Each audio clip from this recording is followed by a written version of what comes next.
ঝাঁঝর বৃষ্টি এলো, আমি তো ভেবেই নিয়েছিলাম যে সমুদ্রের ধারে আমাদের যেতে দেবে না। বাট আমি যখন জুহু বিচে পৌঁছালাম তখন এই দৃশ্যটা দেখতে পেলাম, এই সুন্দর দৃশ্যটা।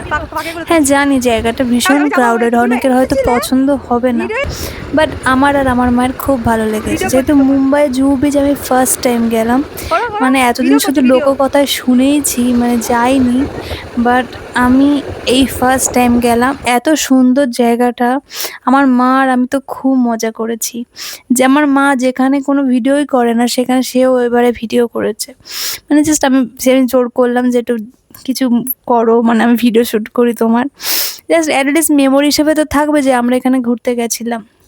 আর আমিও ভীষণ মজা করেছি, আমি তো জানোই কোথাও গেলে ছবি ভিডিও তোলার তো ওস্তাদ, আর সেটাই আমি করেছি। আর মুম্বাই না কেউ কারোর দিকে অত তাকায় না, তুমি ভিডিও করছো কি করছো, তুমি তোমার মতো থাকছো, ওরা ওদের মতো থাকছে। আমাদের এখানে সত্যি বলতে একে অপরের বিষয়ে সবাই ভীষণ নাক গলায়, বাট সেখানে ওখানে অত বেশি কেউ কারোর বিষয়ে নাক গলায় না। আমি আমার মতো ভিডিও করছিলাম, রিল বানাচ্ছিলাম, ছবি তুলছিলাম, কেউ কারোর দিকে তাকাচ্ছিলই না, সে সব যে যার মতো ছিল। একজন এসেছিল ফোন চুরি করতে, সেটির গল্পটা না হয় পরেই বলবো আমি।